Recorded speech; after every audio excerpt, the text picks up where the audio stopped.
Ciao, Hijuals Kusieta is quest. The Senate Sheen is quest Tim Michel. La Cacha Joseph Hijuals Michel es Wakija Anna Ilgotkwa Michel. The Vancouver Amutwa Pien. Elkstwa na Burnaby na Simon Fraser University na Faculty of Arts and Social Sciences. Elkstwa wa Indigenous Relations Director. Chila, Sama, Dogs, Khalitjach, Chinesach, wa Tamich wa Spalchukmoch. Chiachka wa Chamutka na Spalchukmoch Uluch. Eatltas Jesons. Yui was Spulchokmoch.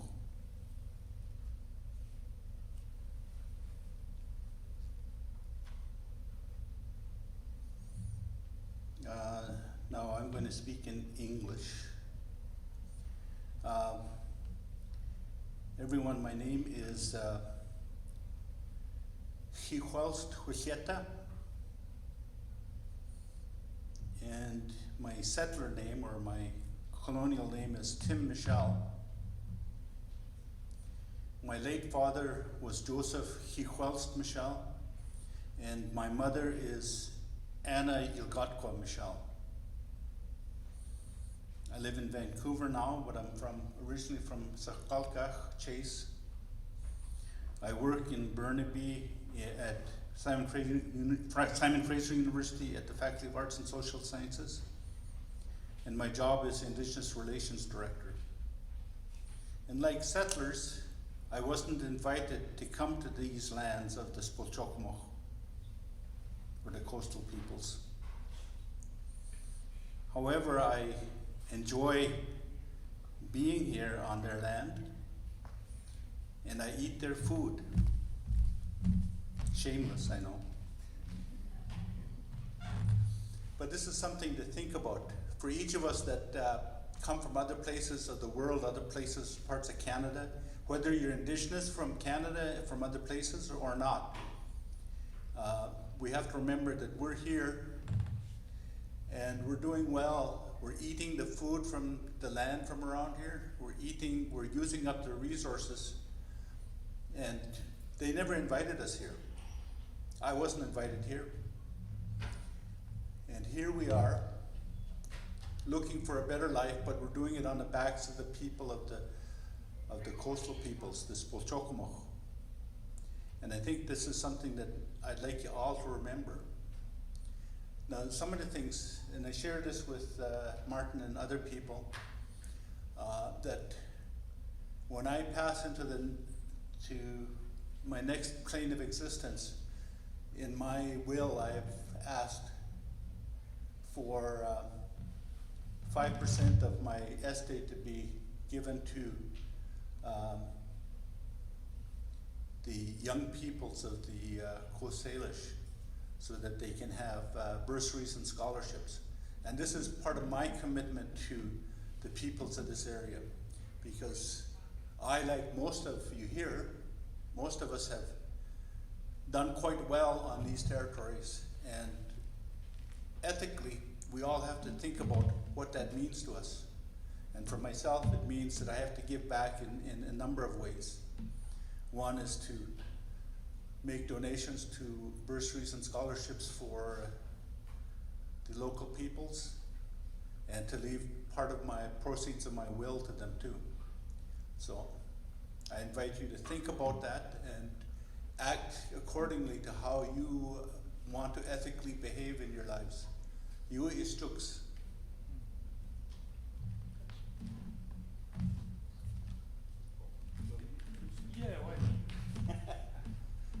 Yeah, I was met Miranda Salt, or Miranda Dick, sorry. And we're related in a number of ways. One of them is that her father is descended from Spamuluch. Spamuluch is one of my namesake's brothers. Hijuals was my great-grandfather, and his brother was Spamuluch. On my mother's side, my mother's grandfather was Joseph Sewell or Huicheta. And these are all relations too of Miranda's family. Yui?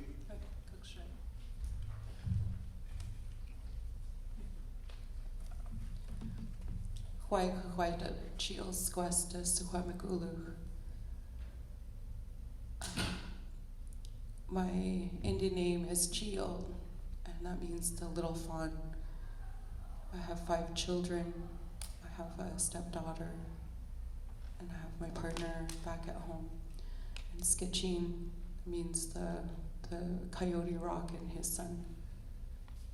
That's our place of our birth within Secwépemc territory where we're birthed. We all have our traditional stories and our tales that come from Salqua. That rock is near the water. So I'm coming from Secwépemc territory and Cúigseam again for the welcoming into the territory. That is something that we often have to do, as we are not from this area.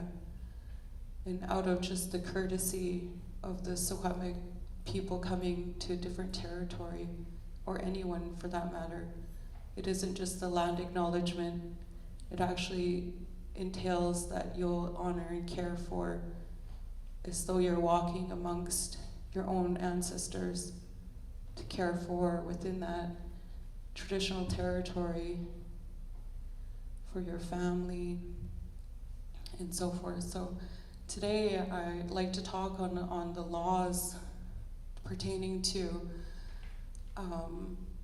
the laws of Canada. And what I generally do is I protect clean water. I'm a water protector. I come from within our territory. If you can envision the glaciers, Crystalline, that means the glaciers, where the glaciers meet the meadow. We care for the water. Almost everything we do is for the salmon. All the work that we do is to prepare for the winter. So I want to take you to a place called Crystalline, where the glaciers melt and come all the way through the Fraser, all the way out to this area over here. And like the salmon, the people, we want clean water. And how we obtain that and protect and say that we will protect clean water, the reasons why is because that salmon, they come all the way up to spawn.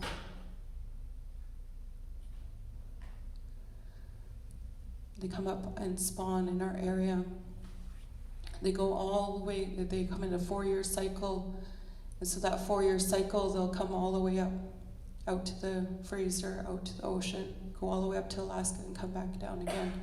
And do that in a 4-year cycle. Now if that's interrupted, that's impeding their process of life,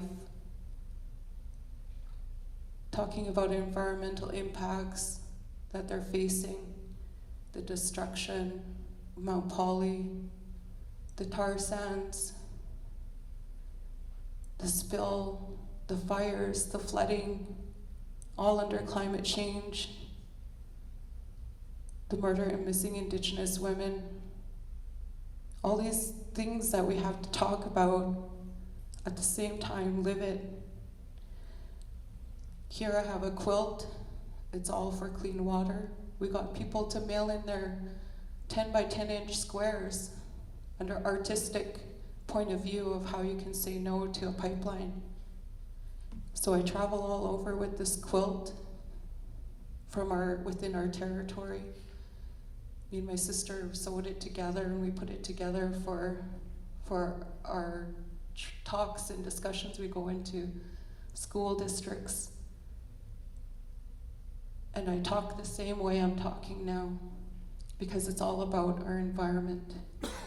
The environmental impacts that we're facing for clean water.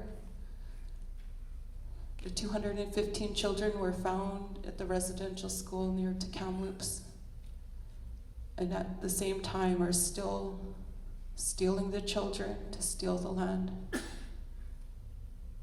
Why is that so relevant today when Fitzpatrick, the judge who prosecuted over 8 of us for protecting clean water, stated that there was no children that were found at any residential schools all throughout Canada? She stated then that there was no ground penetrating radar as well, and that we should retract our discussion when talking about the children. And when asked how non-Native people could stand and protect and help us within our traditional territory, and they stated that they're witnessing ongoing genocide against a people who want to just protect clean water. So it's a really heavy topic, but I'll go through it as though we are the salmon, and how we go through our 4-year cycle. Under this portion is the climate change. If we think about it, the glaciers and what we're facing right now, and how that pertains to the portion of economics, is that we have the land. There's no deed to Secwépemc territory. And if you're looking at it under the portion of economics and that word and what that actually means, anything that's free that you can make a profit off of, well, not on the backs of the people that are protecting it. And that's where we talk about having clean water. When this area is in a 3-week drought, when it's an actual tempered rainforest,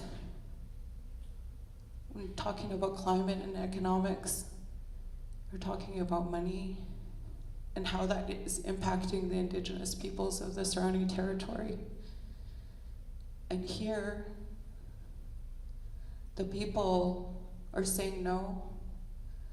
And when the people say no, no consultation and no consent, they actually mean no consultation and no consent.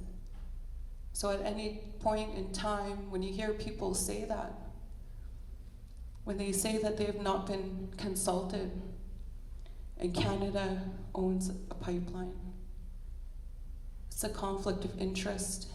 And those writing policies and doing the procedures against the peoples to enact and enforce the Indigenous peoples under policies, court injunctions, police enforcement,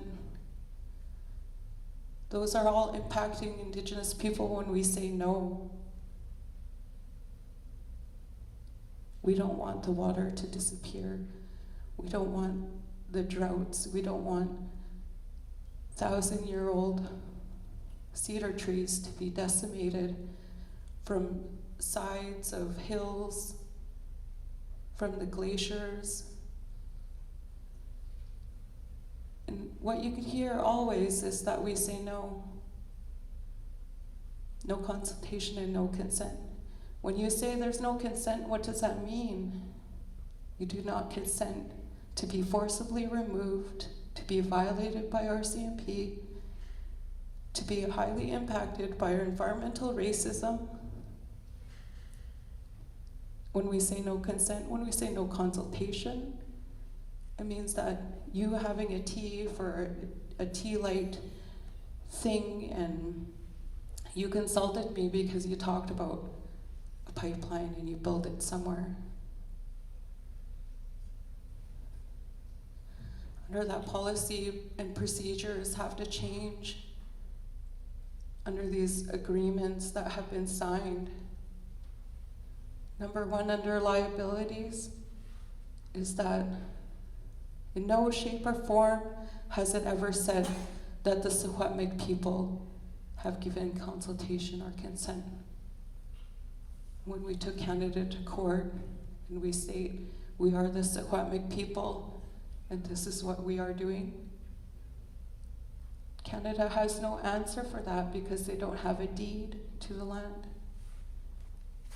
So they don't actually know what to do, but besides prosecute or fine Indigenous people more brutally than those non-Indigenous, and how the impacts of colonial structure has impacted generations,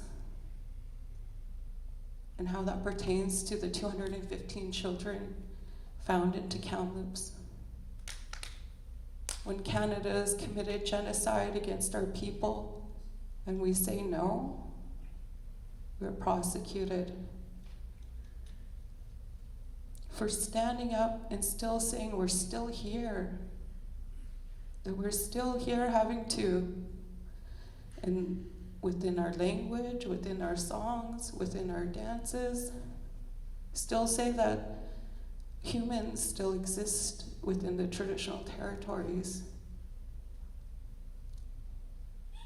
And I know that's quite a heavy subject, but under all of that is, how does that pertain to the portion of economics? And what does that mean? Well, we're not asking anyone to solve those really big, hard questions such as climate change. We're not asking all of those portions under the economics development portion. We just want to live to be Indigenous people, to have clean water, basic human rights. When our rights are violated time and time again, for us just purely existing within Secwépemc territory, and our territory, what I'm talking about mostly is the effects of Trans Mountain Pipeline and how that pertains to such a large scope within our nation, within our territory, and the impacts that have occurred. So when I talk about it, it is really, it's a really hard topic because it comes with a lot of portions such as the MMIW. And the reasons why we say that is Canada, it's because Canada does the permitting. Under all infrastructure, Canada gives permits for mining, deforestation, active highways, BC Hydro, Site C Dam, tar sands, and so forth.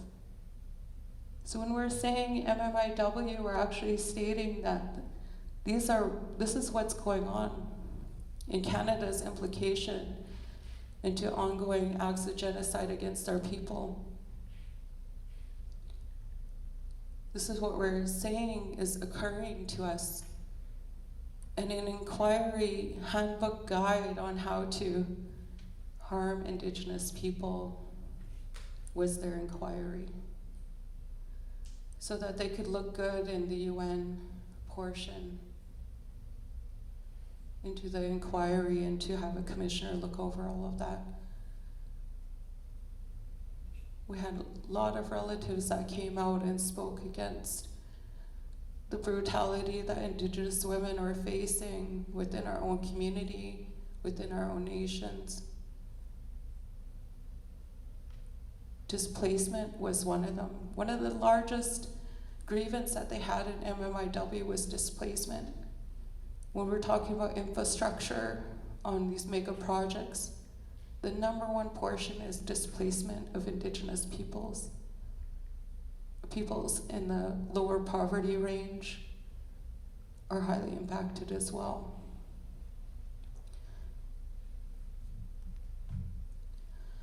So when we're thinking about how that all pertains to the life that you're living today, you can go from point A to point B and not have to worry about any of those things. But I'm telling you right now, the impacts that are occurring are taking great tolls upon the Indigenous people. My uncle once said that we are the canary in the coal mine. When we say that there is a warning, there's heed to take of that. We're telling you now that yes, climate change is real.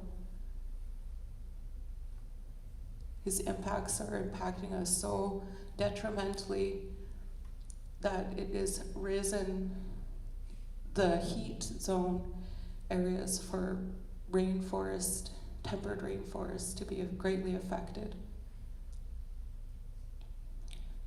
So when I talk about how the impacts, what's going on currently, how the history in sense is repeating itself, it's still ongoing genocide within that, and not just Canada's definition of what genocide is. But currently, how the court system has failed time and time again to prosecute and to jail and fine and imprison Indigenous people for simply saying no to mega projects.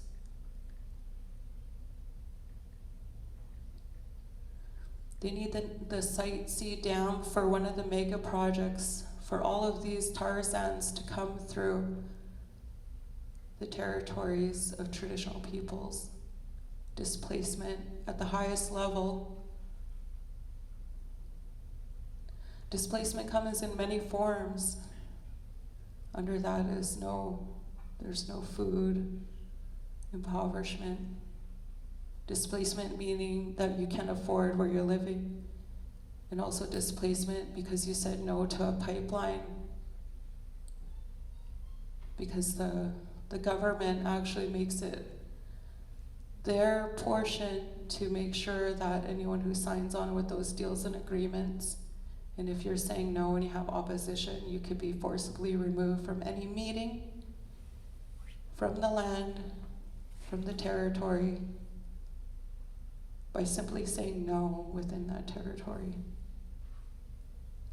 By using police brutality, by forcibly evicting people. Again, all of those things are highly impacted by human portions.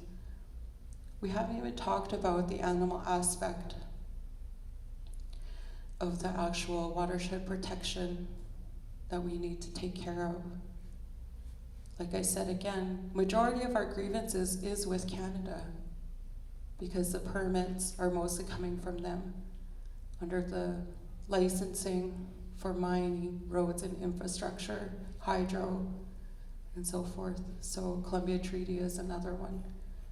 Those are all just within this little area that we call Secwépemc territory, but outside of that as well. And how that's impacting the peoples, but the animals are greatly affected under that, is the watershed protection. So if we know what that actually incurs, that means that we protect the salmon.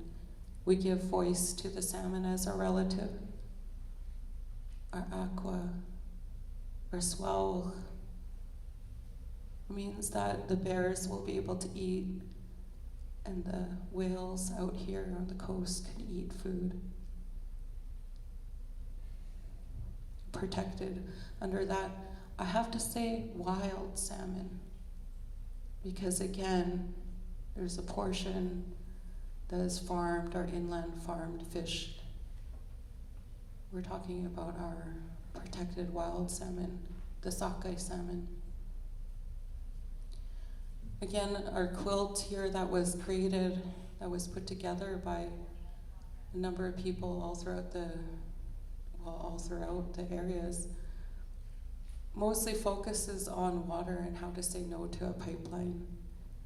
And an artisan group wanted to get together and put this together.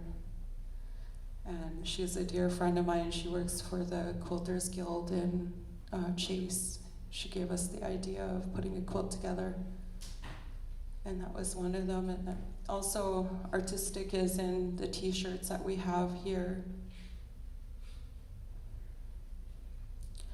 On how we say no to an actual mega project, that $30 billion project at Trans Mountain. We have a Run for Clean Water, which we had youth organize. We had pipe ceremonies that the elders put together. We had peyote ceremonies down at the water. all of those to say no to of these mega projects under these big infrastructures. We had a canoe journey, we had salmon feasts, we had protect clean water ceremonies, well over 150 different ceremonies, all to say no to a pipeline. Raising awareness on MMIW and the 215 plus children that were found. And everywhere we go, we talk about what we are doing currently, the impacts that are going on within the territories, as well as how do we move forward when these set projects are at almost 90% completion. When we keep saying that if a spill ever occurs, when a spill ever occurs, we're still saying no. The reason for that is under their portion of what they're held accountable for. Those ones that signed on those deals and agreements, are they then held accountable for that? Is Canada held accountable for spill response? These things are all what's occurring to the people. The reason why I keep talking about this is because I still am going through Court of Appeal, and my appeal decision will be handed down November 30th, as well as other defendants within the Tsleil-Waututh Nation and so forth. There's many, many people have been arrested on just saying no.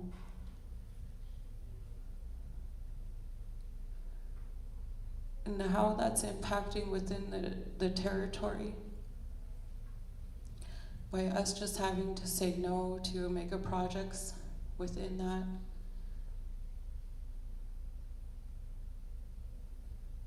There's always something within our territory. People say, why don't you just move away from highly impacted areas that are causing cancer rates at such high levels? When environmental racism is so strong that you have chemical portions right in your back door. You're asking the peoples to move as if to be displaced again by highly impacted environmental racism corporations, who their only entity is for economics.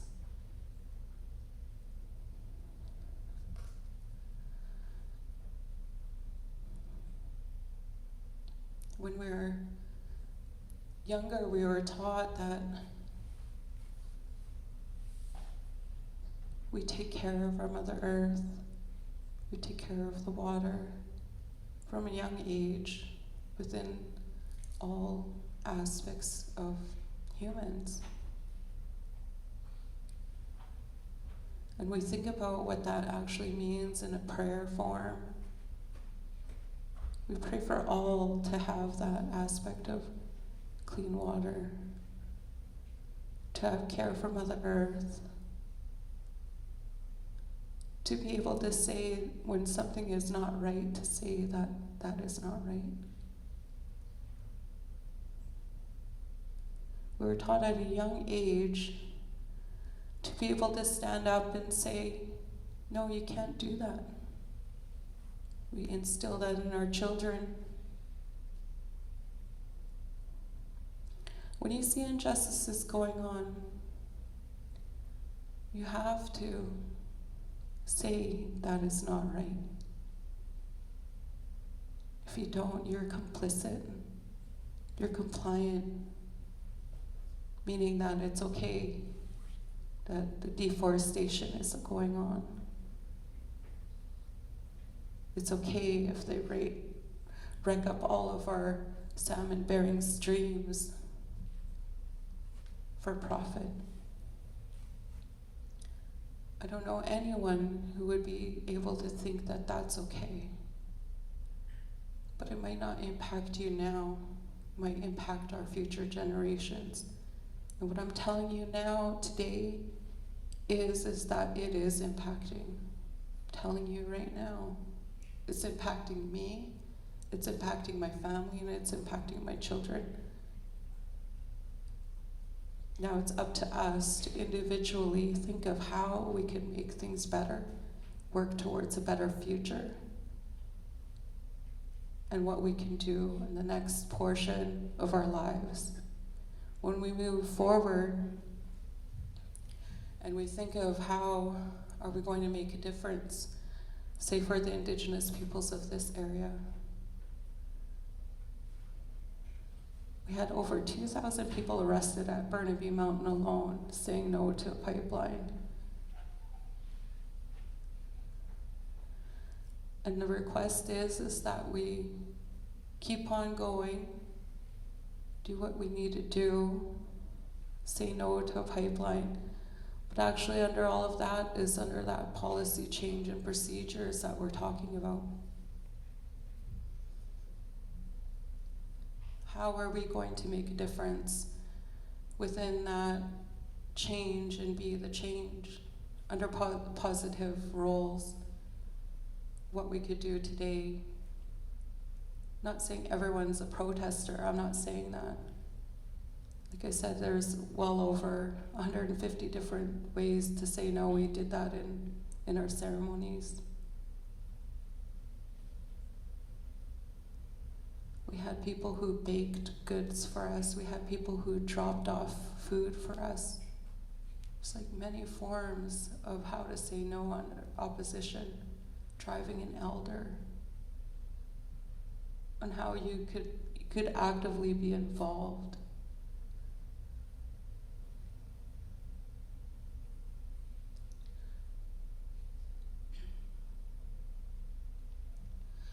And when we talk about how we can make differences and changes, is the active roles of how individual family members or ourselves could actually make those changes within our own homes, within our own nation.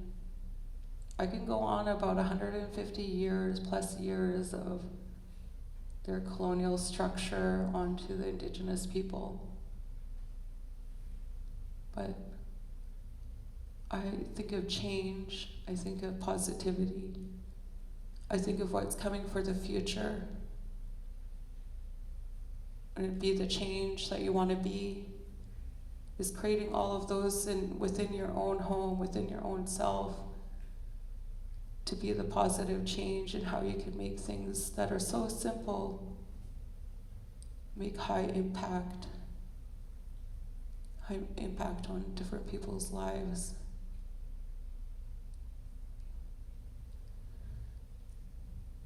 I know that there's a lot of students that are saying, well, I just landed here in Canada. At the same time, were you educated on the residential school? Were you educated that there's Indigenous peoples here, just like in your own homelands, that we still exist?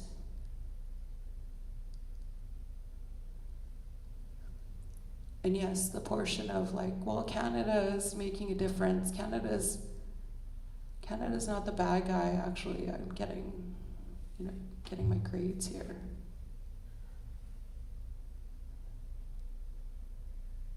You can do all of those things, but if you're not making a difference, like I said, you're being complacent with your life, you're being complacent, you're an accomplice to Canada in the ongoing genocide against Indigenous people. And use that for good of all of that. Like I said, be an ally to Indigenous. Stand with the people. Say, hey, that's not right.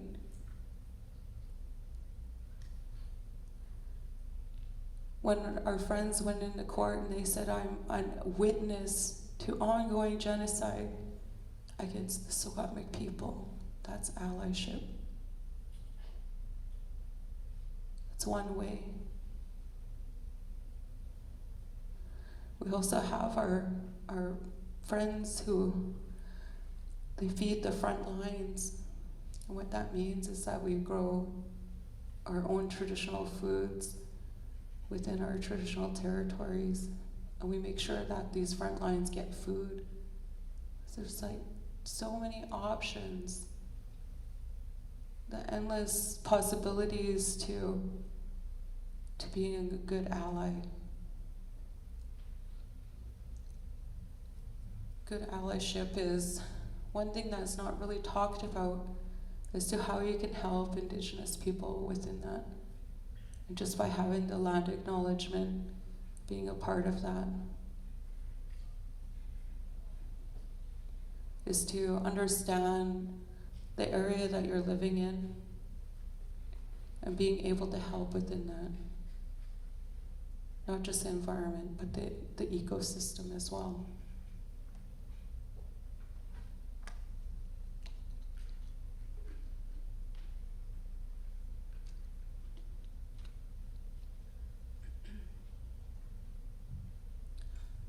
We also had our elders within Secwépemc Nation. We have them, they meet once a month. And they actually voted no to the Trans Mountain Pipeline, and they stated at any means necessary to stop the pipeline and to uphold that. And that was from the Elders Council. They actually voted on that, and we upheld that as the women. So allyship comes in many forms. You know, I go to the elders group and I say, hey, I'm gonna go and do a water walk. And they say, yeah, we support you. Because they said no. I have the documents here. I have all of that within Secwépemc territory. I have our mapping, I have our waterways in over 1,500 streams, creeks, and watershed aquifers and everything that are impacted by Trans Mountain. Because they want to put a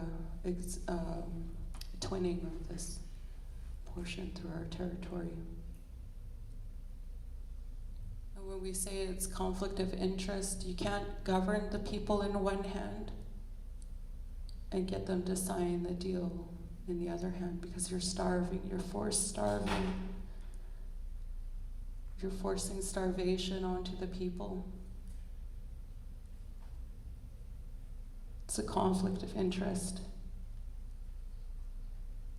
When Canada actually wants to put a pipeline through the territory and say, well, if you don't sign on to this deal and agreement, then you'll do without. But if our salmon are impacted, again, we'll have to do without. That's what's going on. It's the conflict of interest that no one is talking about.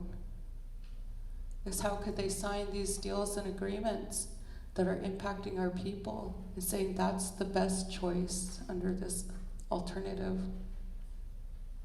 nowadays economics. When the forced starvation, if a spill ever happens, our salmon will be impacted.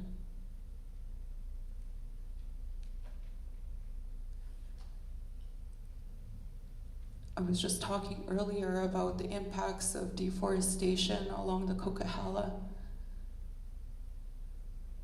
and the flooding that occurred near Merritt. Those two things go hand in hand. Even though the environmental impact reports haven't been done, under Indigenous perspective, if you clear-cut areas and a rain happens, it will flood. Those are actual things you could see. Indigenous perspective has been here for a very long time, and we're still waiting for the environmental impact portion to tell us that that's what's actually going on. When the fires happened as well, the same thing, flooding happened. We're looking at areas that you could see with your own eyes under that is the Indigenous perspective of, okay, that's gonna flood. That area is going to flood in the springtime because the runoff is coming. These environmental high impact areas become an actual problem for those that are living downstream. We had over 40,000 people that were displaced just during that time because of active flooding. And there's no report that states that the Trans Mountain actually stopped a stream at the Coquihalla area. Trans Mountain stopped a whole stream from flowing.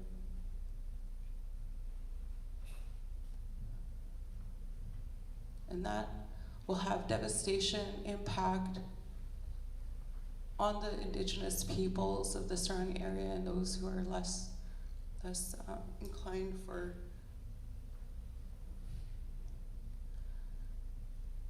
being able to move these high impact areas under forced evacuations. These are all things that we think about as Indigenous people who have lived there from time immemorial. These are things that we think about when we say, that's not a good area to do that. And we say no to referrals after referrals after referrals for deforestation or active logging, for access ways for BC Hydro. Just about everything you could say no to everything for, because at some point that's going to actively impact you or impact us in some way that we could already foresee.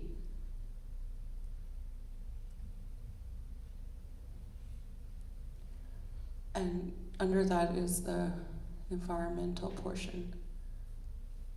Again, environmental impacts that we're talking about, the National Energy Board that issues the permitting of these mega projects within our territories. And we say no when they come to our communities to say this is the project. And we say no. So we could already foresee that there's going to be high impacted areas.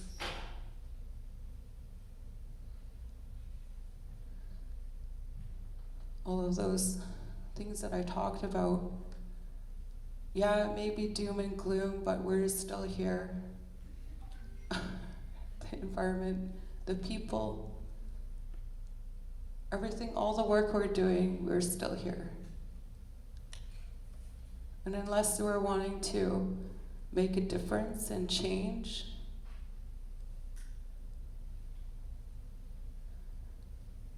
not just in a change of scenery and say, well, this impacted area is no longer suffice, so I might as well move away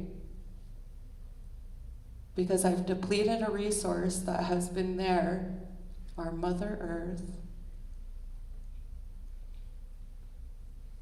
And so it's easy for me to just leave because it's depleted. It's not so easy for people who have lived there for time immemorial, because we care about our Mother Earth, we stay, we pray, and we raise our children to continue on the journey that we've taken. Our duty and obligation to the land ties us to Mother Earth to say, hey, I'm not an environmentalist, because an environmentalist could move on to the next project and on to the next something or other. I'm Indigenous. I live there. There's no moving away. There's no other planet that you can go to. This is it. So we have to fix what is impacted. We have to be able to be like, okay, my impact on Mother Earth is this X amount, and how are we going to fix it? That's the big question. As guaranteed as if the exchange guaranteed that it's happening within your own countries that you left from.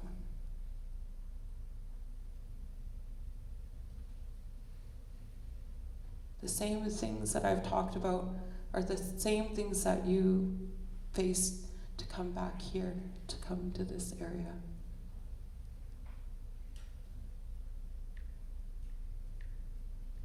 Those are all things that are impacting all the people all throughout. And like I said, economics is anything free that you can make a profit off of. And under that, they still don't have the land. Canada still, even Justin Trudeau said, I don't have a deed to the land. And if you look under your agreements, under your residential portion, you'll see tenant. An active tenant that you purchased from Canada. You came to Canada as a resident tenant to come and agree to be here. I'd say majority of Indigenous portions is Canada. Canada has created so much disheartening, distrust, dishonest acts, and there's no truth and there's no reconciliation in that. I can guarantee you right now. Because Canada is not even willing to admit that it's doing anything wrong. There's no truth in reconciliation. Because unless you're willing to come clean with what you're actually doing, there's no reconciling that. And there's no money that could buy reconciliation either. So, and in fact, that is a farce. It's a lie. Fed to the propaganda portion of truth and reconciliation, reconciliation really means to the people.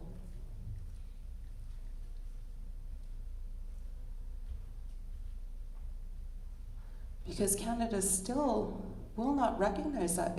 If they did, they would have to pay back billions and billions and trillions of dollars to the Indigenous people. That's not happening. It might not ever happen in my lifetime, and I might not ever see that. But unless there's the truth that comes out that Canada is harming the Indigenous women, that there's 215 plus children in unmarked graves, never once was that portion ever the truth being told to the people that come to make the economics of Canada stronger. The truth and reconciliation, that's just the word.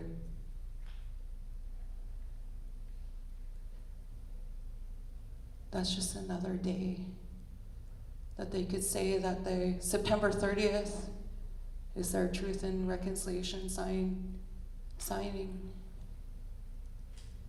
Could be farther from the truth.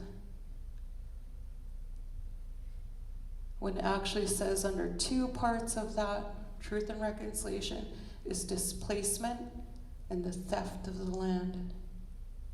If you look it up, it's over a 300-page document under truth and reconciliation.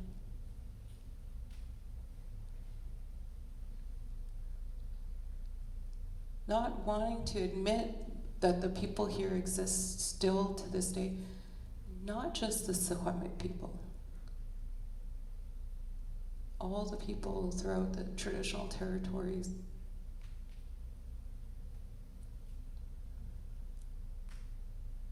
So yes, the truth and reconciliation they'd have to come clean about actually what dirty oil means, what MMIW means, what the 215 children mean when you first get here. And that's the truth. The truth is that all of these extractive industries are highly impacting Indigenous people that Canada makes a profit off of. And so there is no reconciling any differences.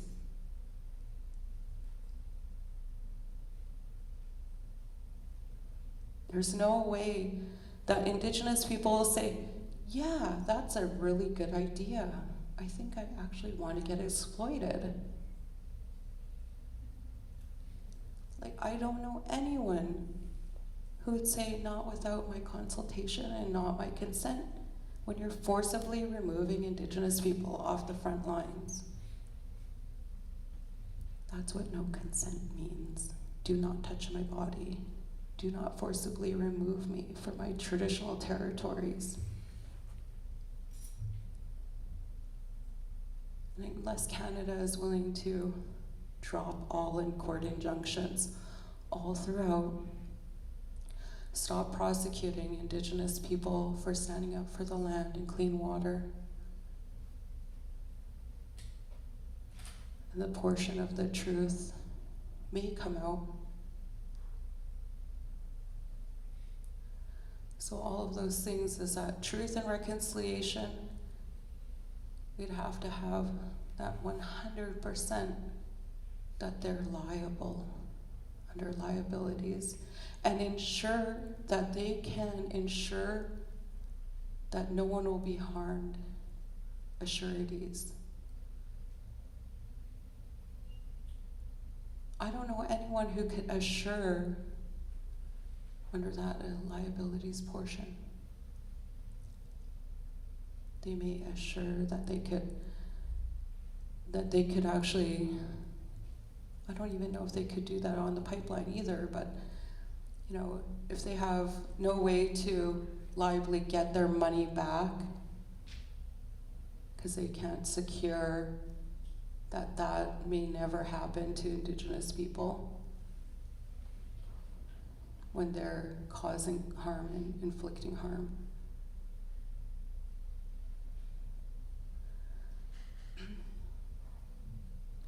So that portion of liabilities, again, the policy and procedure is flawed. So no consultation and no consent. If I ever said that, no consultation, and I have 10 lawyers waiting to consult me, and I say no consultation and no consent, they have to pack up their books and their bags and leave because they have nowhere to bill it to. They're there for their end. Under that is the no consent, like I said. And everything we do under the international law of rights on Indigenous people and for Indigenous people is ceremony. Everything we do. All of the ceremonies that I had mentioned, all of those were to secure our future for next generation. And with that being said, it's everyone. It's for everybody. When we do clean water ceremony, that's for everyone. When we do run for clean water, that's for everybody.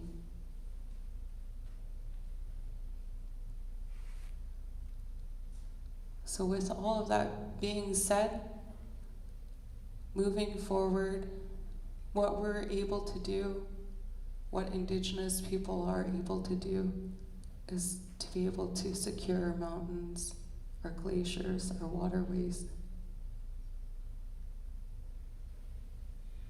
All through ceremony, all through handed down from generation to make sure that our Mother Earth is being protected, and that if Coyote ever comes back, when he comes back, that we could say our sacred mountains are still here. Our storytelling and our legends, when he comes back and I say, yeah, the mountain is still here, water's still here, we're still here. Because at some point in time, that might happen.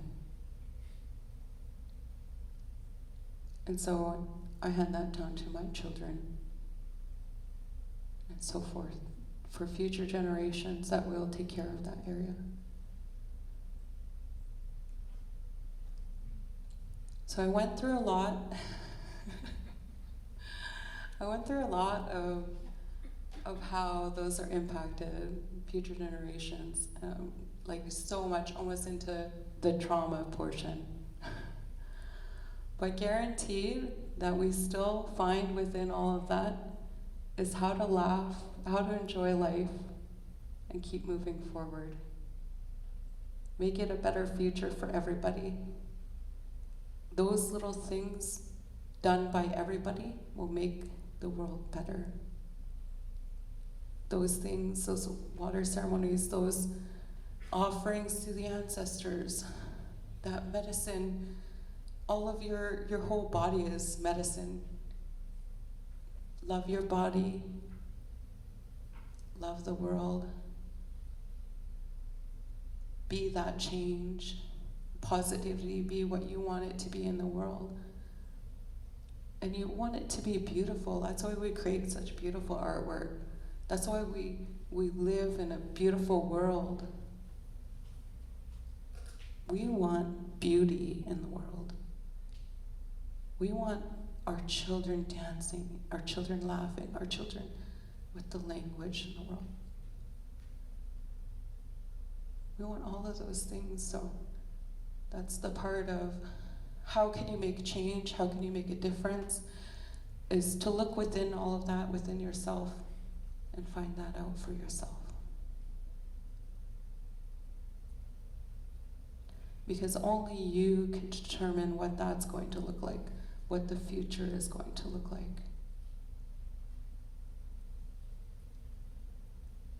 Only you could make change. And all of those things, I say, I love you. And thank you guys for coming out. I just want to say that much of the gratitude of the day.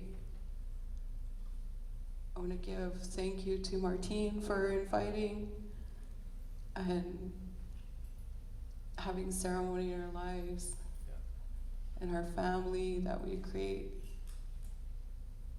It's all about that. Ceremony, life, love, and laughter. All of those things.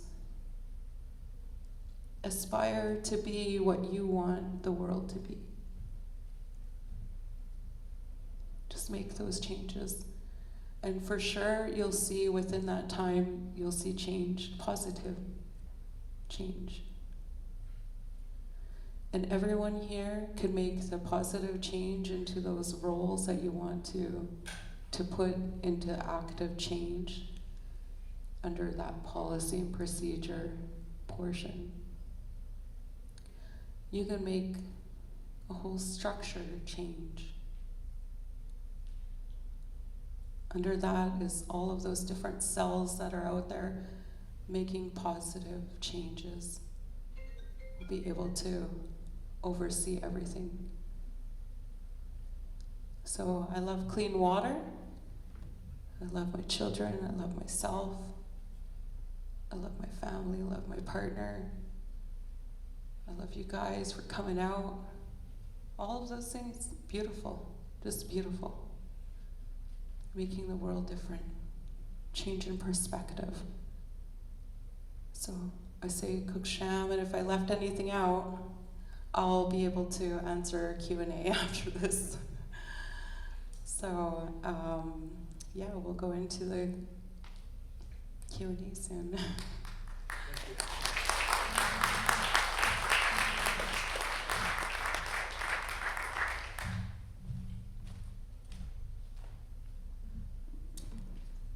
All right. Thank you, Miranda. Thank you so much for coming and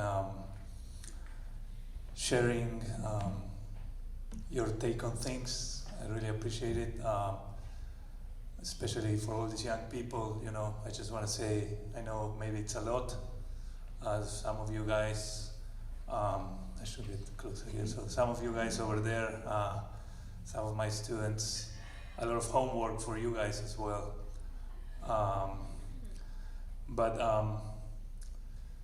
Yeah, we're gonna open up the floor now if anybody would like to say something or ask a question to Miranda. Sometimes we throw around words like truth and reconciliation, and maybe truth sometimes is a little a bitter pill to swallow, but this is what it looks like. Sometimes we gotta make ourselves a little bit uncomfortable, listen to some hard truth, and yeah, take it from there. So once again, I want to thank all of you for coming. I want to thank the funding for this event, David and Cecilia Ting. I want to thank the FASS reconciliation grants and all the econ department staff who really supported me, and the chair and associate chair of the econ department for all their support. And with that, I'm gonna open the floor if anybody has any questions or anything they would like to say. Otherwise, we'll have a little bit of food and water outside, and you're free to socialize, hang out, ask questions, and yeah, thank you everyone. So if you want to say something, you can raise your hand, we'll pass the mic to you.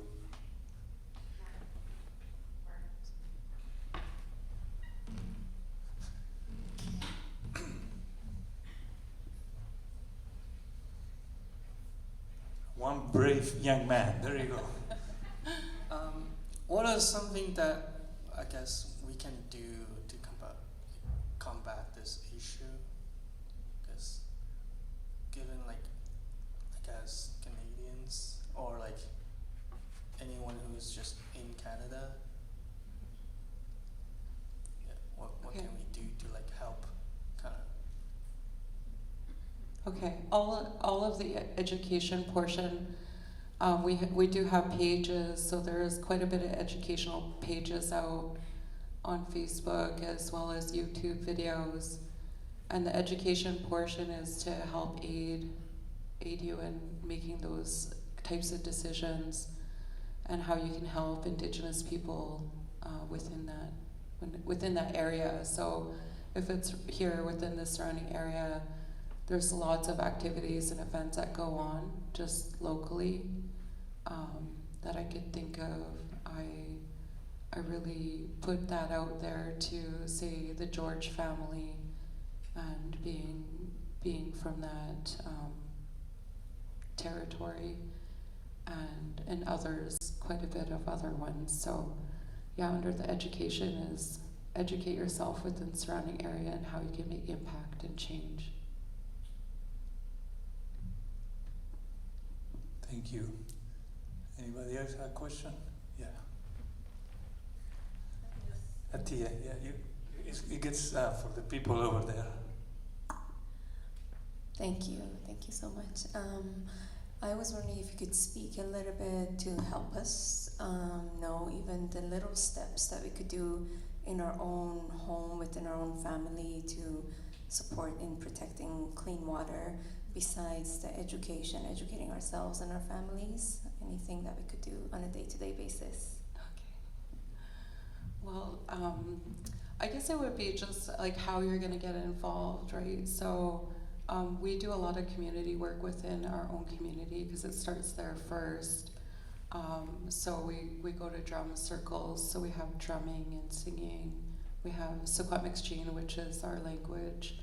I could speak from what we do back home, which is almost every kind of feast and ceremony you could think of.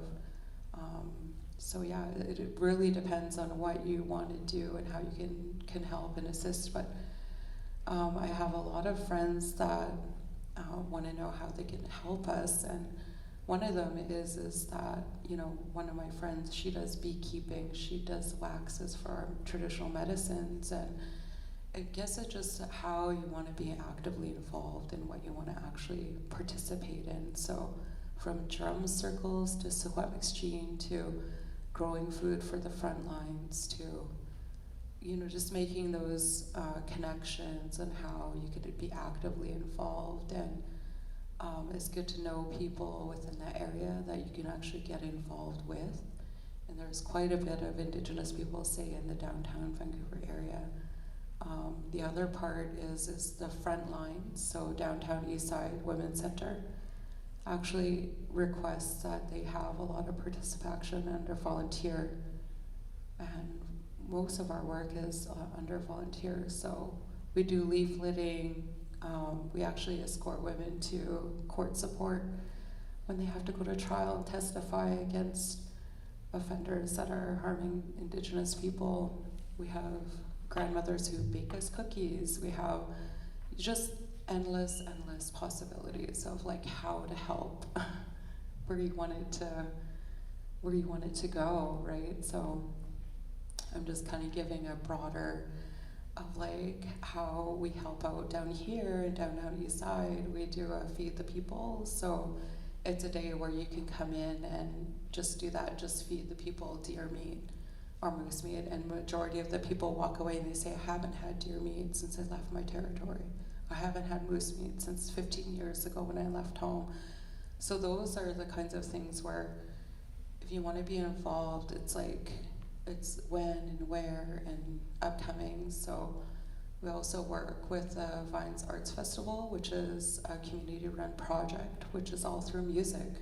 So be the change of like, however you want it to be. It's like, there's so many possibilities, but that's just a few that we get involved in. So there's quite a bit, you know, like I said, and then there's assistance in feast and food, and yeah, there's just like everywhere. There's kind of always food somewhere. Yeah, I will also add for the students here that we have Tim Mitchell, who you all met today, if you haven't met him already, who you may want to talk to. He may be able to help you out. There's a lot of that stuff that happens here on campus. There's drumming circles, that kind of thing. So if you're interested, maybe he would be a good person to talk to. Somebody had a question. You want to say something? Yeah, you can find me on the website from the Dean's office, so if you want to reach out, I'd welcome your visits. Huey? Thank you, Tim.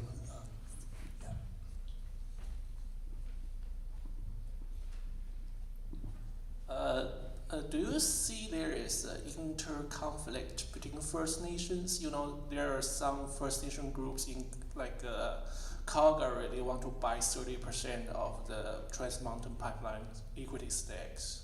You know, there are like the Canada government force the First Nation to pick a side, either support or denial. So it's like, do you see anything like conflicts? Yeah. Well, that's one of my other second top questions I always get, is that those deals and agreements are signed by department portions. So if you know about working for departments of Department of Indian Affairs, as in Canada, then again it's a conflict, because then you can't say to a generalized peoples within this is a territory, and then you have one department So if you have one department head saying, yeah, we want that, and you might as well just stand alone, because if you're signing the deal and agreement and you're not talking to the whole scope of that, then yes, it is a flawed structure under that liabilities portion, and that's not being talked about as how,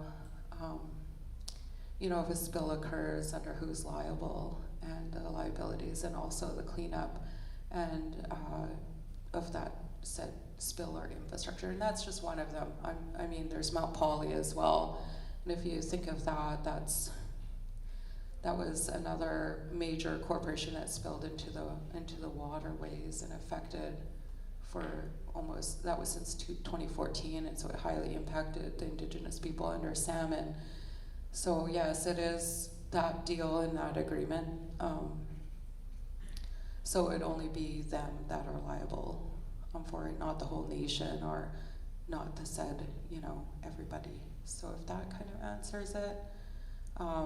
I'd say because we're come from a Secwépemc as a nation, and then only like pinpoint portions signed onto it, does it make it okay? No, it doesn't. Because I speak for the nation and the territory, because we speak for future generations that cannot be signed, sold, ceded, or surrendered. And so if that answers the question, if not, there's a larger scope of that within, say, future generations being impacted by cancer in, say, that said Calgary area. I know family that have been fighting against cancer numerous occasions, but at the same time, it's who's liable under that liabilities portion. And so no one signing onto the territory or onto deals and agreements could be 100% held liable on all accounts for said contamination of clean water, because there's no actual scientific portion under environmental assessment that could guarantee that they haven't impacted the waterways 100%. So if that answers your question. Yeah, I just want to make a comment. People are asking about what they can do in that. And one of the things that I'd like to say is just become more aware of things, because the issues and the problems that we're dealing with right now have their roots in the 50 or 60 years ago, when Alberta and the multinationals were gearing up to increase the infrastructure around the coal production and around oil production in Alberta. And so we're seeing the fruits of that, because now that they've got the production going on, now they have to transport that. But the roots were back then when they started over-creating the infrastructure in Alberta. And that sort of precipitated some of the issues that we're in now. The same kind of issues that my people, the Secwépemc, are facing now, were faced with the tribal people in northern Alberta 50, 60 years ago. So these things keep on going, like the transgressions on lands and that. So one of the things that I say is that become aware of these things, become aware of what's happening, become aware of the what multinationals are doing in communities and in regions where they're still colonizing and they're still trampling on people's rights. Thank you for clarifying that, Tim. We actually have a representative for Northern Alberta here who can talk about that. Hello there. Thank you for speaking today. I just have some questions around, you brought up lawyers and how there are certain issues in place where you say there was no consent and the lawyers have to get up and leave. You've also mentioned that protesters have been arrested. From my understanding as a Canadian, we have a legal right, and it's like a human rights thing here, that you're allowed to peacefully protest. So could you speak more to those arrests, and do you consider those arrests to be unlawful? or unlawful or illegal arrests of peaceful protesters, and how that could be combated in the future. Because oftentimes, if I'm looking out into the media and I'm hearing things on the news, they'll say protesters arrested for trespassing on private property, but it sounds like there are no deeds for these properties. There is no private property. So if you could just speak to that. The second thing I wanted to say is, obviously, clean water is important, and all the work you guys are doing is incredibly important. From a legal standpoint, would it be easier to fight against this sort of environmental attack on your lands if you guys somehow legally managed to declare yourselves national habitats or like a protected environmental land? Because Canada does have a lot of like, okay, if this is a national park, you can't do XYZ thing here because we're protecting nature, we're protecting those trees, we're protecting this specific bird habitat. So those two questions: are these arrests illegal, and how do you combat that? And another one is, if your sacred Indigenous lands were to be legally considered habitats for some species or whatever, would that stop the pipeline constructions? Okay, if you're looking at the water applicable portion, Canada actually just took down 89% of protected wetlands and actual provincial parks areas. And this portion, there was an Indigenous woman, I'm forgetting her name right now, but she actually fasted on Ottawa to actually bring about awareness of these said transactions that would come onto provincial parks area, protected wetlands areas, and that's a water applicable.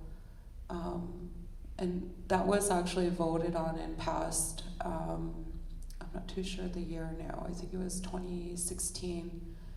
And she actually fasted for 10 days in Ottawa to bring about awareness that Canada was changing its policies and changing procedures so that these said Trans Mountain pipelines and so forth could go through the territories of, you know, these wetland protected areas, these, you know, for heavily forested areas and waterways, aquifers, and so forth. So under that being illegal, yes, it is illegal to, I guess the portion, and we self-represented ourselves in court because Canada, the lawyers won't bring about the portion of this being, you know, our true title to the land in our territory under international law.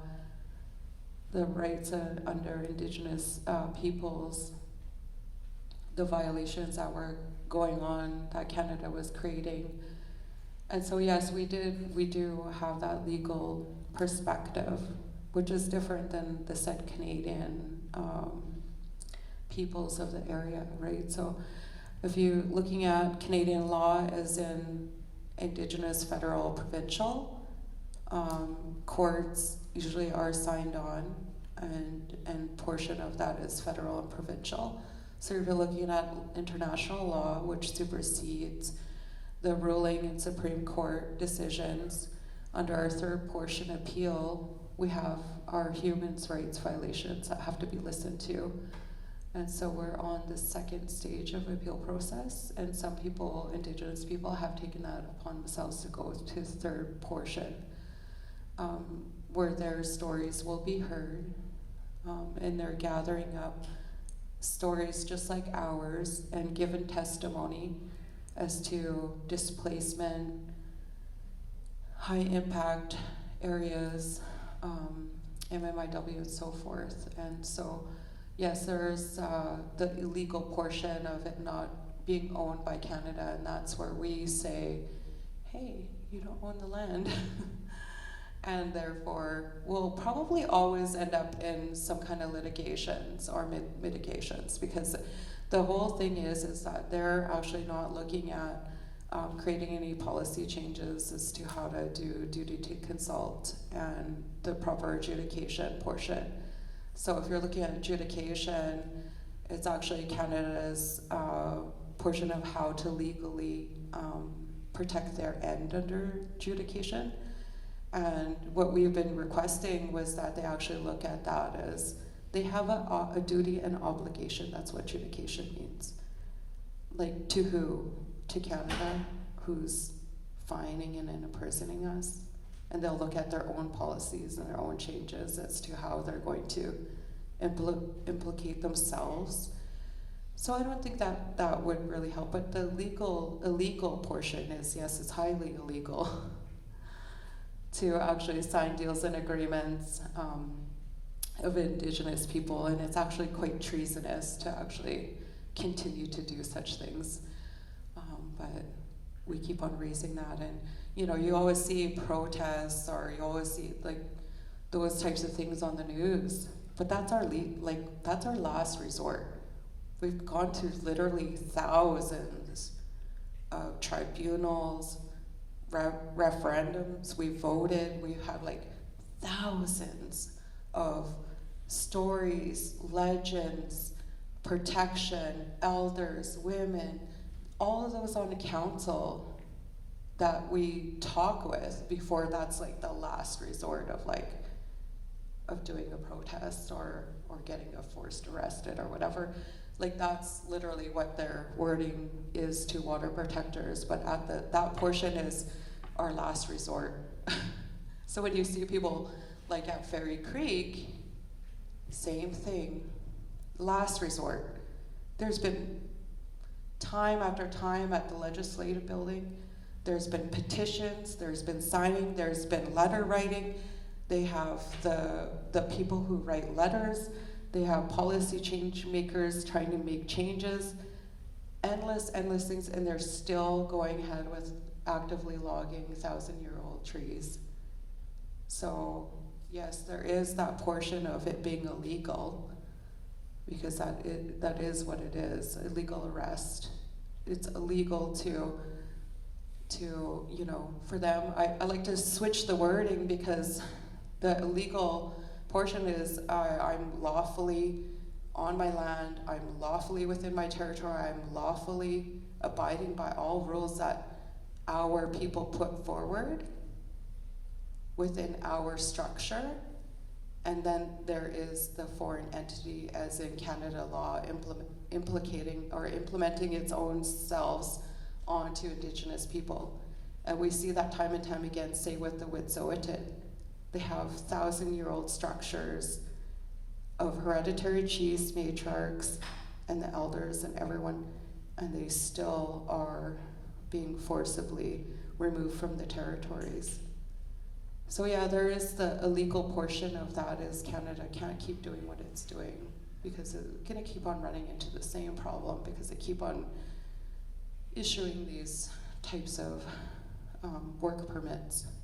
And that's what it is, it's a work permit. If that answers. Thank you. Okay. Okay, somebody had a question over here.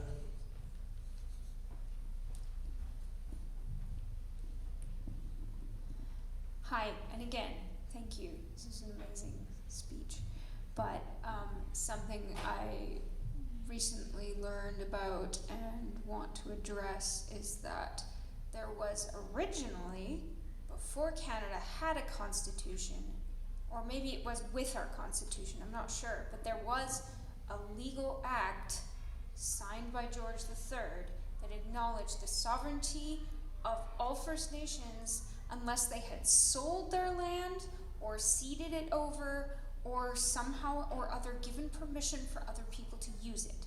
And in reaction, Canada created the Indian Act, which is just a heinous piece of law anyway. And so it's almost like when I hear this so-called,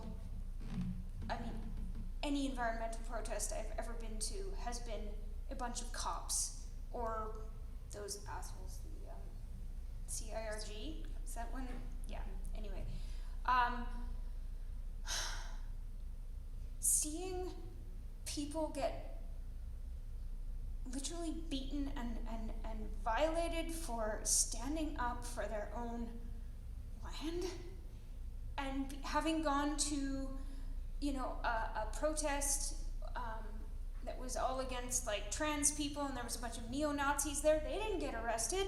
That was okay. But it is heartbreaking to see our land get wrecked.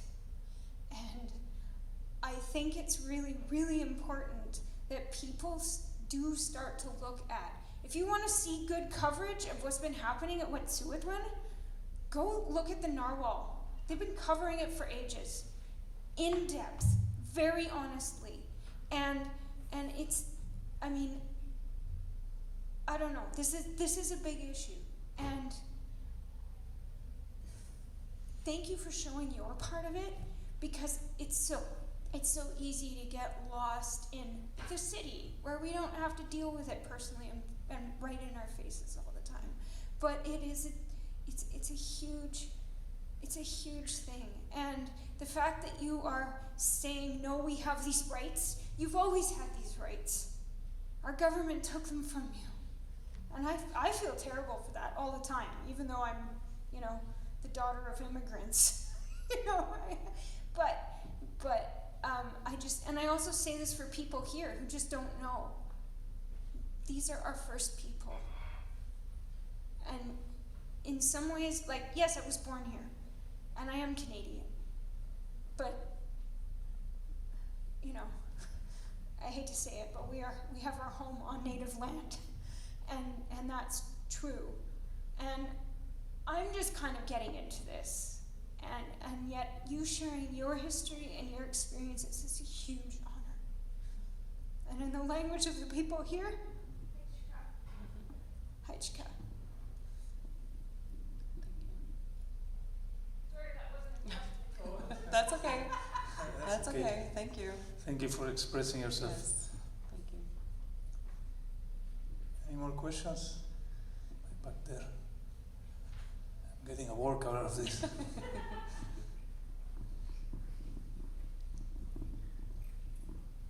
Thank you. My name is Gary George. I actually work for SFU. Was invited by Tim.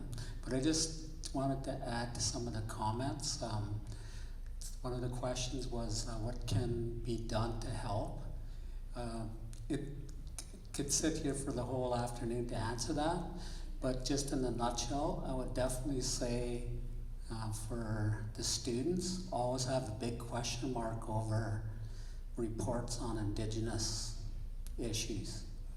And the other thing I would add to that is have a huge question mark over the stereotypes, because we hear that a lot.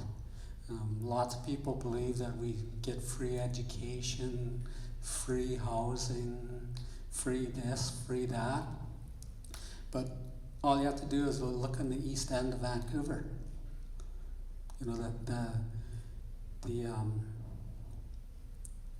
The housing thing, that's for 30% of the population for the people that live on reserves.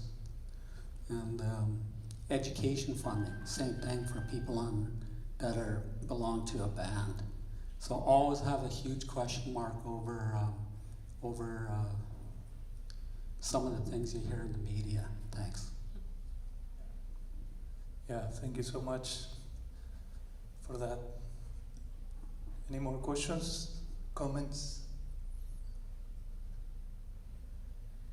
Yeah, just to add to that, when we talk about that portion of okay, you get free education, you get free health care as an Indigenous person,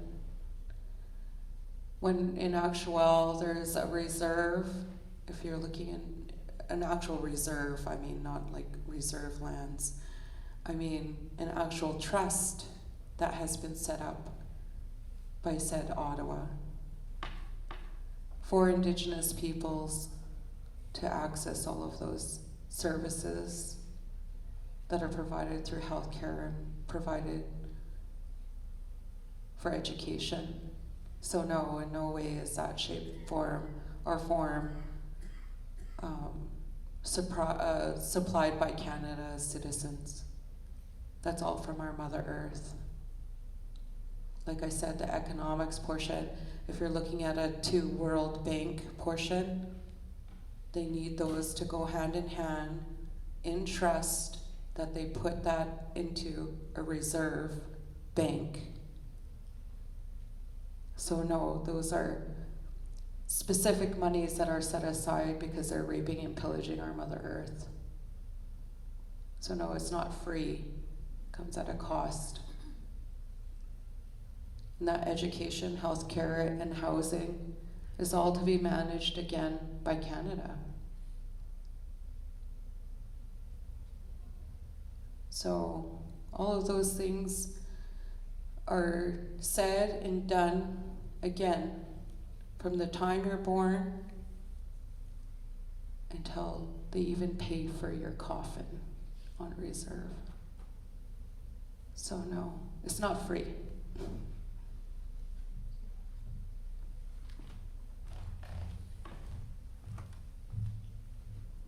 Yeah, I just want to clarify some of the numbers on this.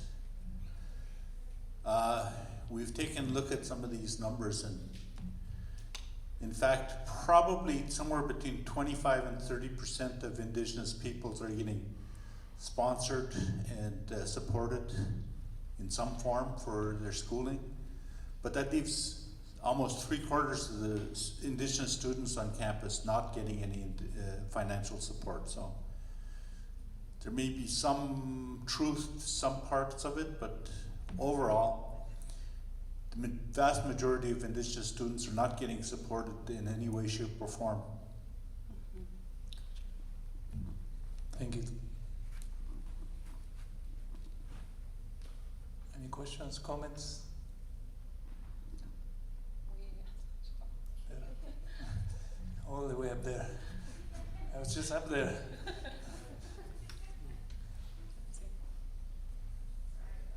It's okay. It's just okay. I just wanted to add a comment that sometimes you will see Indigenous people being vocal about supporting things like pipelines or LNG. My hereditary chief, actually, he went against the wishes of my clan's matriarchs, my clan's people, and he vocally, very loudly supported one of these companies, and he lied and said that our clan, all of us, were totally on board with it. And this does not represent my nation's values or the people's values, and that sometimes people will lie and act out of the cultural values for incentives such as money, or I don't even know, they're just very colonized and will act against their people and the wishes. So I just wanted to, because sometimes you will see Indigenous people, but it's important to look at the big picture of what the nation's people wants. Yeah, thank you. Thank you. Okay, I'm gonna pass the mic here, then I come down. Thank you. So I actually wanted to ask more on the political side. I'm from Brazil, and in our country we have a big institute called the FUNAI, which is now coming back to operation. We had a very difficult political management over the last 4 years, but now our new president is putting back this institution. And one of the things that we can see in this institution is that it's an institution made by Indigenous people. So the people that act on the policies and are present are Indigenous. I wanted to ask about here in Canada, is there such a thing as an institute that is represented by Indigenous people themselves and not just others trying to decide what's best for people that have their own opinions and have their own lives? So here in Canada, is there such an organ in the government, and is there representation by Indigenous people?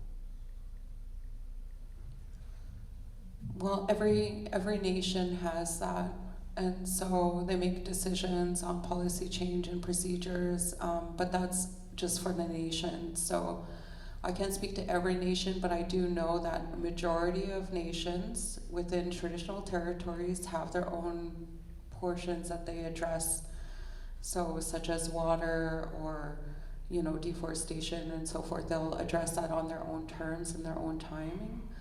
But we do have the acting governing bodies that are there to then protect those actions from the people.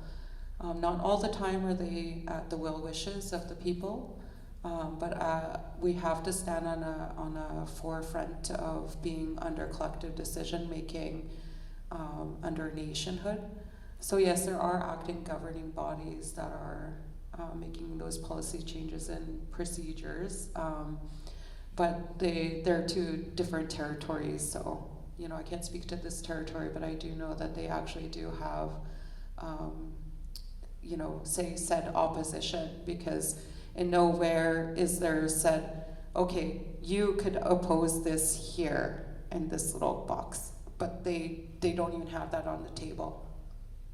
So they say yes, and they go along with it, or you say no, and you're just to the wayside. So under that is that portion of, again, the liabilities portion, right? So when you have opposition and so forth, there is acting governing bodies that the peoples of the territories can actually access that. And like I said, the elders in the Secwépemc Nation, they have an acting governing body on an international level. So the international level is where it's seen to the bigger tables. So they present them to the bigger tables.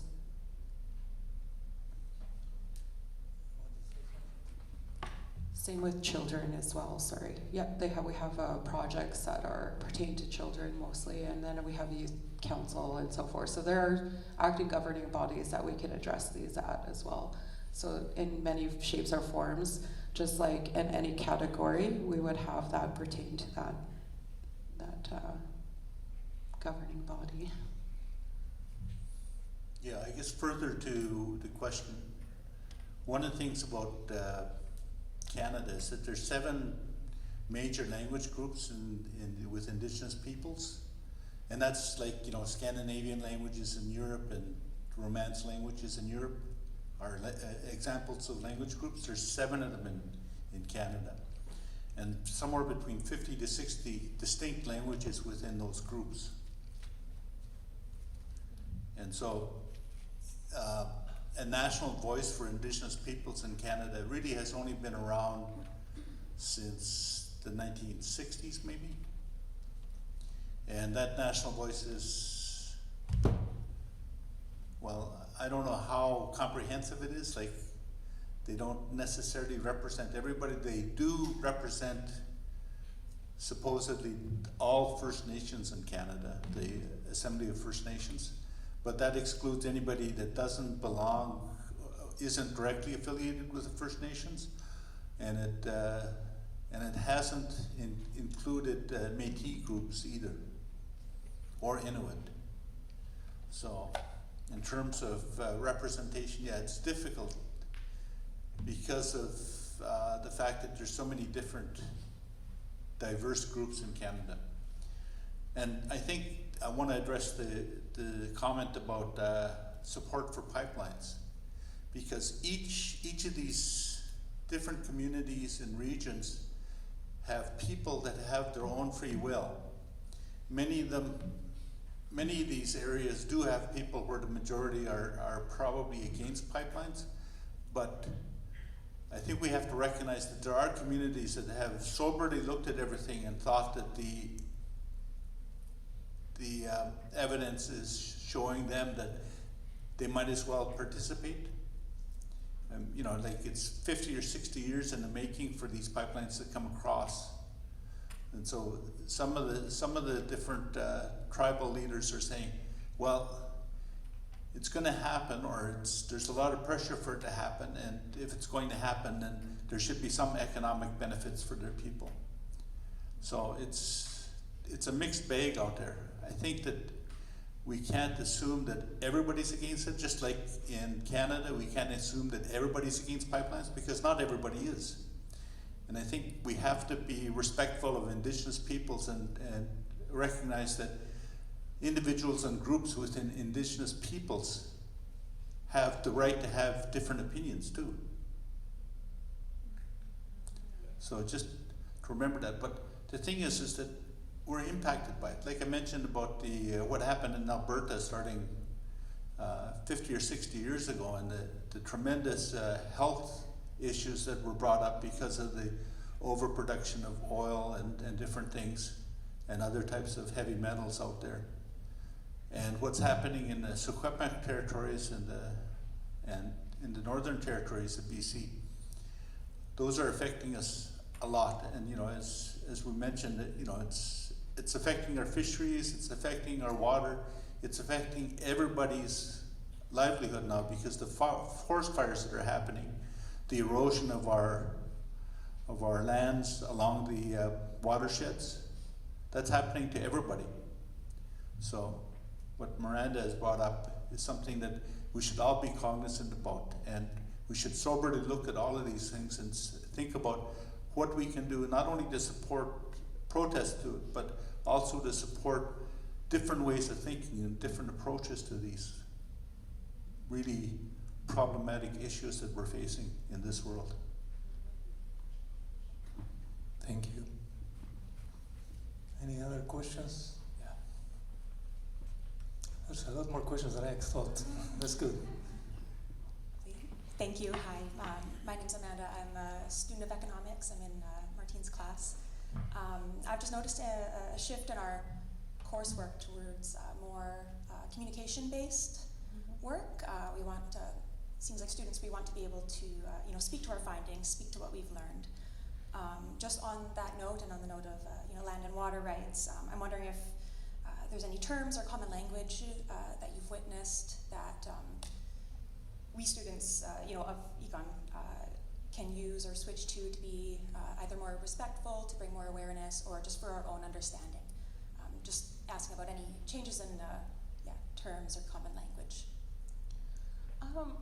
I'm pretty sure because it does cover a lot. Like when I was walking through the hallway, it almost gave a list of like literally everything that I was going to talk about, and I was just like, okay, you guys cover a lot in econ, right? So it's like you could gear that towards any individual portion, like right down to analysis portion, right? So if you're going to go in that field of analysis, or you're going into the field of policy change, or how you're going to develop your oneself of education, right? So I mean, there's so many levels that you can go into and actually fulfill those roles. But no, I think it's all good because the education portion is all meant and geared towards getting where you need to go, and then along the way you make your own, make it what you are, make it who you are, and love the work you're doing. And yeah, I mean, if that's what area you're going into, then that's where you are, right? So I have no changes and just be the top student, it's like the aspiring top student is just like encompass almost all of those things, right? So if you're gearing your life towards where it needs to go, then you can adapt or adopt any of that portion of language that you need to, and it'll get you where you need to go, and in all the right aspects, right? So like if for me, I personally, I don't say a resource, as an Indigenous person, I say Mother Earth. The time that I do talk about it as a resource, I talk about it as a negative connotation of what it actually means, the resource of our Mother Earth is in the economics portion of money and turning that into money. So yeah, there is that fine line of reverse or a juxtaposed position that you could take, because you have to look at it from a perspective that is different and how you can make changes, right? So not in a negative, but maybe point out the negative portion of that economics word or resource, because we, as Indigenous people, we say, okay, our Mother Earth, you know, when we refer to it as the economics, it's whatever's free, like I said, that they make money off of our Mother Earth. And so, yeah, just changing those subtleties of where you need to go, you know. Because if I said, okay, I'm gonna do a prayer for resource, it doesn't sound good. I mean, you have to say, making a prayer for clean water, making the prayer for Mother Earth, because it is that way. And it isn't in a bad connotation of it. It just means that that we have to set our minds in a different pattern of how we look at things. So I wouldn't, you know, under that is how we're going to walk amongst Mother Earth. How are we going to make change? How are we going to do it in a positive? So, yeah, we just, subtleties, you know, because the subtleties of life is that we won't be like, oh, this is a resource, this is economics, like this is free, no one's using it, it's mine now. Like the economics portion of like the need to grab and you know, and use, basically. The economics portion of like, okay, this might belong to somebody. Somebody actually uses that. So that portion of like the need has to change of the economics portion of, you know, say our Mother Earth, right? So just the little subtleties of looking at words and what they could actually mean to different people under different perspective, and to have that analytic portion, you know, means to analyze and maybe use your own best judgment on that. Is just that word, analytic. Just one word could change that as to like, how am I going to use that? Where is this going to be used?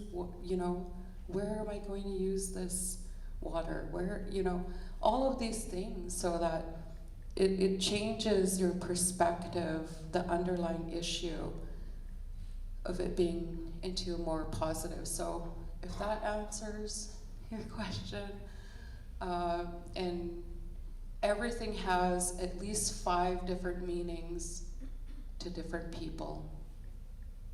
And I say one word and it can mean different to different people. Depends on what kind of category you're looking at.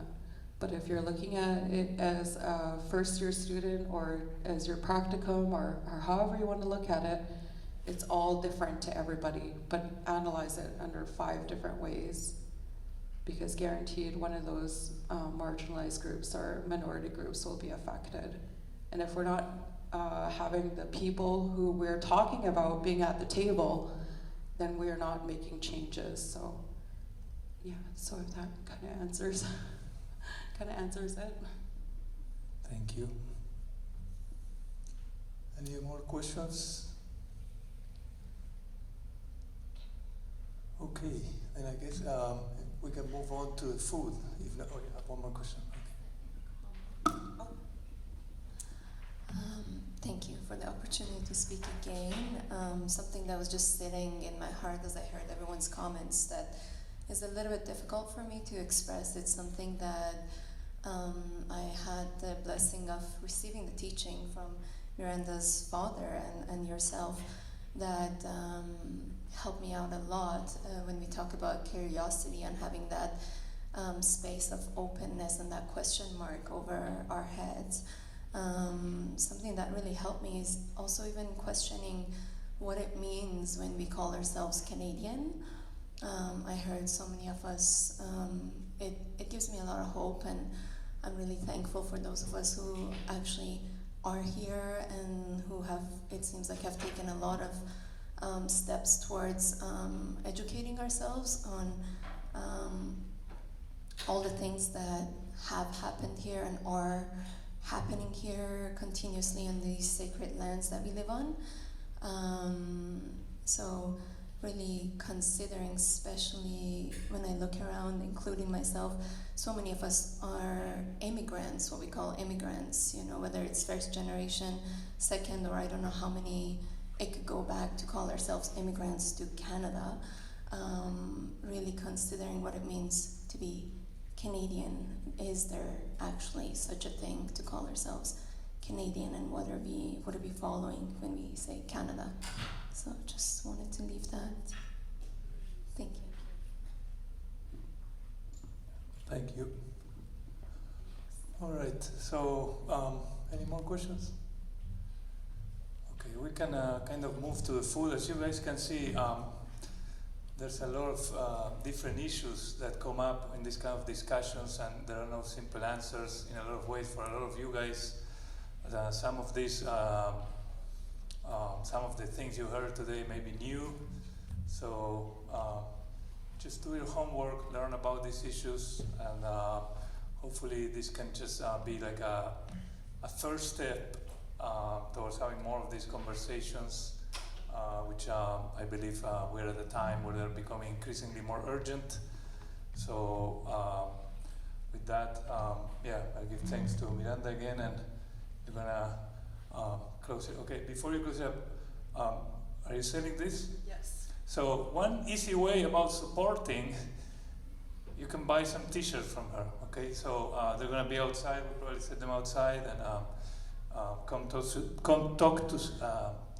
to her after we're done, okay? Thank you. She's gonna sing a song to close it up. Thank you.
That was the salmon song, so now we'll go have a little snack.